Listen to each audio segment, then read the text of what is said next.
खबर बहुत बड़ी है दोस्तों। सुप्रीम कोर्ट ने भारतीय जनता पार्टी सरकार का तोता मार दिया है। जी हां, जांच एजेंसी प्रवर्तन निदेशालय जिस हथियार के जरिए विपक्ष के नेताओं को गिरफ्तार कर रही थी, वही हथियार खत्म हो गया है। सुप्रीम कोर्ट ने क्या फैसला सुनाया है दोस्तों, जिसकी चर्चा करना जरूरी है। सरल शब्दों में कहा जाए तो यह फैसला यह कहता है कि आगे से ईडी की हिरासत में कोई भी आरोपी जो भी गवाह देगा, अदालत में उसे सबूत नहीं माना जाएगा। इससे पहले क्या हो रहा था, किसी भी गवाह को बरगलाओ, दबाव बनाओ, वो गवाह जो है विपक्ष के नेताओं के खिलाफ बयानात देते थे और उन बयानात के आधार पर उन्हें गिरफ्तार कर लिया जाता था। और आपके सामने ऐसी ढेरों मिसाल है। अरविंद केजरीवाल, मनीष सिसोदिया, संजय सिंह, यानी कि गवाहों ने जो बयान दिए, आरोपियों ने जो बयान दिए, उनके आधार पर इन बड़े बड़े नेताओं को गिरफ्तार कर लिया जाता था।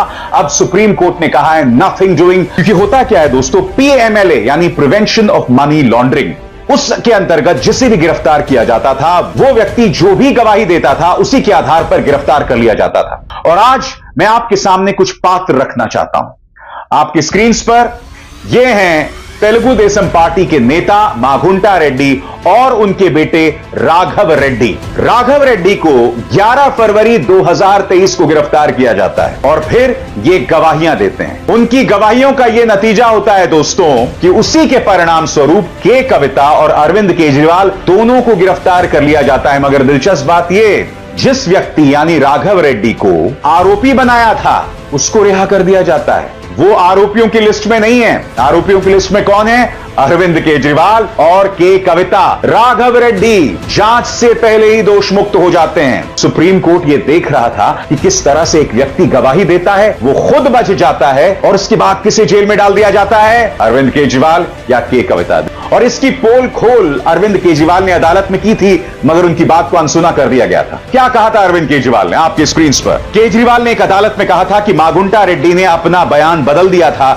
जब उनके बेटे को 5 महीने तक जेल में रहना पड़ा था। उन्होंने अपना बयान बदला 16 जुलाई 2023 को और 18 जुलाई को उनके बेटे राघव रेड्डी को रिहा कर दिया जाता है।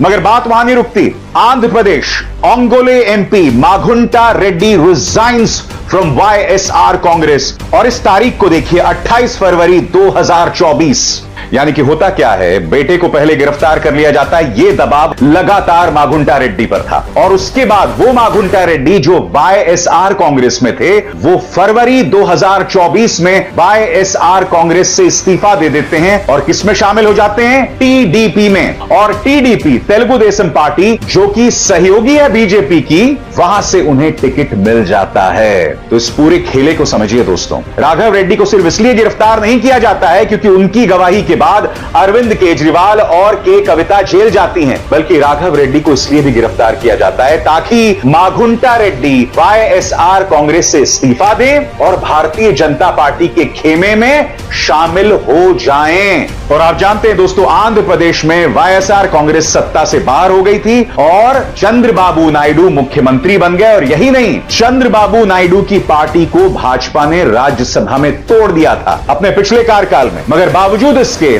चंद्रबाबू नायडू भाजपा की गोद में जाकर बैठ जाते हैं। यानी कि चंद्रबाबू नायडू के भी कुछ ऐसे राज हैं जो भाजपा के पास हैं, जिसके चलते वो भाजपा खेमे में शामिल हो गए।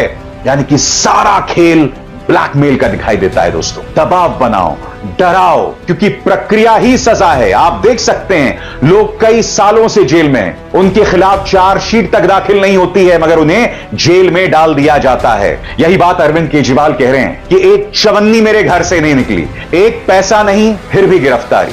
क्योंकि जैसा कि आतिशी कह रही थी, कई जगहों पर ऐसे वीडियोस आते हैं जब लोगों के घर में ढेरों पैसा मिलता है। आपको याद होगा पश्चिम बंगाल में टीएमसी का वो नेता जिसके घर से करोड़ों का कैश मिला था। इस तरह की कोई भी तस्वीर आम आदमी पार्टी के किसी नेता के घर से सामने उभर कर नहीं आती। मगर सिर्फ इसलिए कि राघव रेड्डी ने अरविंद केजरीवाल के खिलाफ गवाही दी तो शराब घोटाले में उन्हें गिरफ्तार कर लिया जाता है। ये अपने आप में बहुत शॉकिंग है ना। और सबसे बड़ी बात, राघव रेड्डी जो इस मामले में आरोपी था, उसे रिहा कर दिया जाता है। वो अब आरोपियों में शामिल नहीं था और सुप्रीम कोर्ट ने इसी बात पर तल्ख टिप्पणी की थी। सुप्रीम कोर्ट ने कहा था कि आप किस आधार पर आरोपी को रिहा कर देते हैं, आप किस आधार पर एक आरोपी को गवाह बना देते हैं और किस आधार पर आप किसी को गिरफ्तार कर लेते हैं, भारतीय जनता पार्टी सरकार की एजेंसी ईडी मनमाने अंदाज में लोगों को गिरफ्तार करती है, ब्लैकमेल करती है और उनकी गवाहियों के आधार पर लोगों को जेल में डाल देती है।